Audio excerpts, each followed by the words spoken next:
ഡൽഹി മുഖ്യമന്ത്രി അരവിന്ദ് കെജ്രിവാൾ ഒരു നല്ല ബുദ്ധി പ്രയോഗിച്ചിട്ടുണ്ട് കേട്ടോ.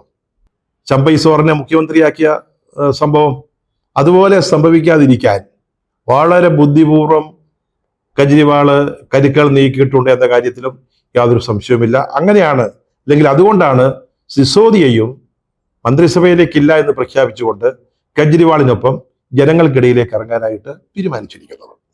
അപ്പോഴൊന്നും എന്തുകൊണ്ട് താങ്കൾ രാജിവെച്ചില്ല? അധികാരക്കൊതിയില്ലെങ്കിൽ താങ്കൾ രാജിവെക്കുമായിരുന്നില്ലേ എന്ന ചോദ്യമായിരിക്കും BJPയും കോൺഗ്രസും ഇനിയുള്ള ദിവസങ്ങളിൽ ഉയർത്താൻ പോകുന്നത്. ഇത് അല്പം അപകടകരമായ ഒരു തീരുമാനമായിട്ടും നമ്മൾ കാണേണ്ടി വരും. ഡൽഹി മുഖ്യമന്ത്രി അരവിന്ദ് കെജ്രിവാൾ വളരെ കൃത്യമായി പറഞ്ഞിരിക്കുന്നത്, ഓരോ തെരുവുകളിലും ഓരോ വീടുകളിലും ഞാൻ എത്തും, ഞാൻ അവരുടെ മുമ്പിൽ ഒരു ചോദ്യം വയ്ക്കും, ഞാൻ കുറ്റവാളിയാണോ, ഞാൻ സത്യസന്ധനാണോ? അതിനെ ജനങ്ങൾ മറുപടി പറയട്ടെ. ഞാൻ സത്യസന്ധനാണെന്ന് തെളിഞ്ഞാൽ, അഥവാ അങ്ങനെ വിശ്വസിക്കുന്ന ജനങ്ങള് തനിക്കും തൻ്റെ പാർട്ടിക്കും അനുകൂലമായി വോട്ട് ചെയ്ത് ഭൂരിപക്ഷം നൽകിയാൽ അപ്പോഴാണ് ഞാൻ തിരികെ വരിക. അപ്പോൾ അദ്ദേഹത്തിന്റെ പ്രവർത്തന രീതി ഏതാണ്ട് ഇതായിരിക്കും. അദ്ദേഹം ഇനി ജനങ്ങളിലേക്ക് ഇറങ്ങാൻ പോവുകയാണ്. അതൊരു വളരെ നല്ല ആശയമാണ്. ഡൽഹി ഒരു ചെറിയ സംസ്ഥാനമാണ്. എല്ലായിടത്തും എത്തുന്നതിന് ഈ 3-4 മാസങ്ങൾ വാസ്തവത്തിൽ വളരെ കൂടുതലാണ്.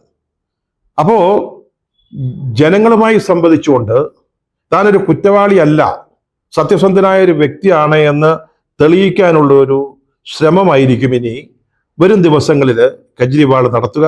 അത് വളരെ കൃത്യമായി ശരിയായ ഒരു കാര്യം കൂടിയാണ്. അദ്ദേഹം ഇവിടെ ഒരു നല്ല ബുദ്ധി പ്രയോഗിച്ചിട്ടുണ്ട് കേട്ടോ. അദ്ദേഹം സിസോദിയയെ കൂടെ ഈ കൂട്ടത്തിൽ കൂട്ടിയിട്ടുണ്ട്.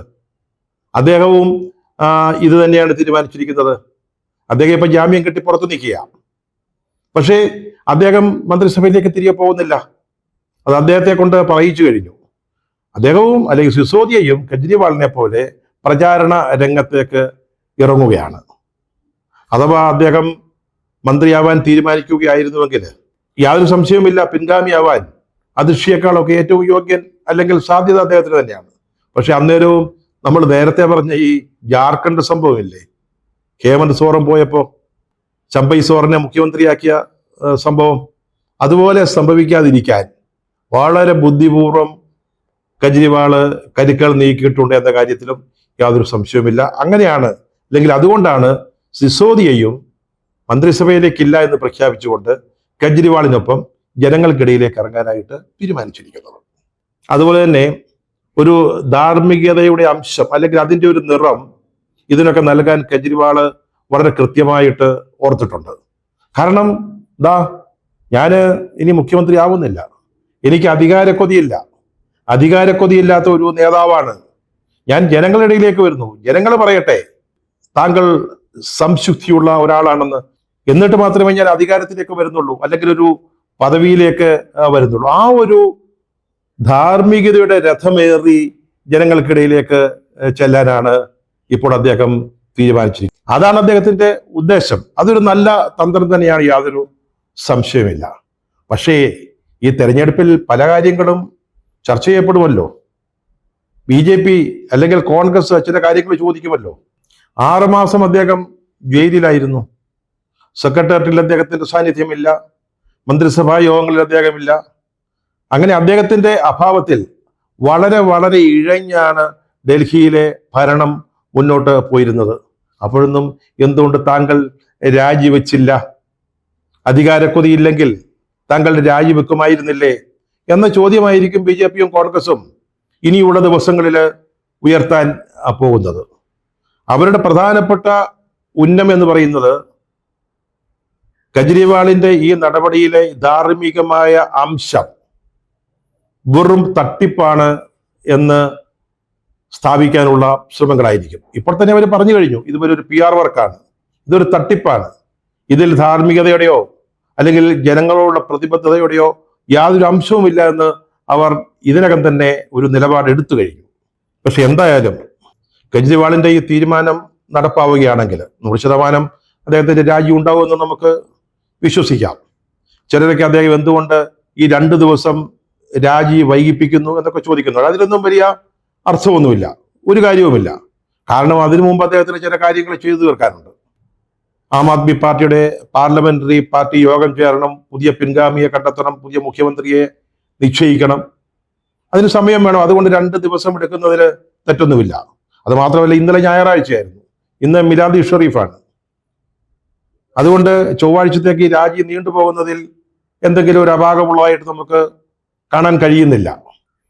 പക്ഷേ കെജ്രിവാളും സിസോദിയയും ചേർന്ന് ജനങ്ങളിലേക്ക് ഇറങ്ങുമ്പോൾ ധാരാളം ചോദ്യങ്ങൾക്ക്, കോടതിയിൽ ഇപ്പോൾ നിലവിലുള്ള കേസിന്റെ വിശദാംശങ്ങളടക്കം ധാരാളം ചോദ്യങ്ങൾക്ക് അദ്ദേഹം കൃത്യമായ മറുപടി പറയേണ്ടി വരും. പറഞ്ഞല്ലോ, ഇനി 5 മാസം 5 മാസം കൂടിയാൽ ഫെബ്രുവരിയിൽ എന്തായാലും തെരഞ്ഞെടുപ്പ് നടന്നേ സാധിക്കും. ഇത് അല്പം അപകടകരമായ ഒരു തീരുമാനമായിട്ടും നമ്മൾ കാണേണ്ടി വരും. അതായത് കഴിഞ്ഞ ലോക്സഭാ തെരഞ്ഞെടുപ്പ്, അന്ന് കെജ്രിവാള് ജാമ്യത്തിലിറങ്ങി പ്രചാരണ രംഗത്തുണ്ടായിരുന്ന ആളാണ്. അദ്ദേഹം എന്ന കേസിലെ പ്രതിയായിട്ടാണ് ജനങ്ങളെ സമീപിച്ചത്. ആ തെരഞ്ഞെടുപ്പിൽ ഡൽഹിയിലെ 7 സീറ്റും BJP ആണ് ജയിച്ചത്. അഖിലേന്ത്യാ തലത്തിൽ തന്നെ ഇന്ത്യ സഖ്യത്തിന് ഒരു മുൻതൂക്കം കിട്ടിയ തെരഞ്ഞെടുപ്പായിരുന്നു. പക്ഷെ ഡൽഹിയിൽ അത് സാധിച്ചില്ല. മുഴുവൻ സീറ്റുകളും BJP നേടുകയാണ് ഉണ്ടായത്.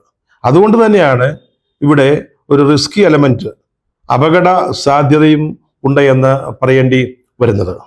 പറഞ്ഞല്ലോ, നമ്മൾ നേരത്തെ വിശദീകരിച്ചതുപോലെ ഇപ്പോഴും അദ്ദേഹം ആ ആരോപണത്തിൽ നിന്ന്, അല്ലെങ്കിൽ അദ്ദേഹത്തിനെതിരായിട്ടുള്ള അഴിമതി കേസിൽ നിന്ന് വിമുക്തനായിട്ടില്ല. ജാമ്യം മാത്രമാണ് കിട്ടിയിരിക്കുന്നത്. ജാമ്യം കിട്ടിയ ആളെ രാജിവെച്ചു എന്ന് മാത്രമേ ഉള്ളൂ.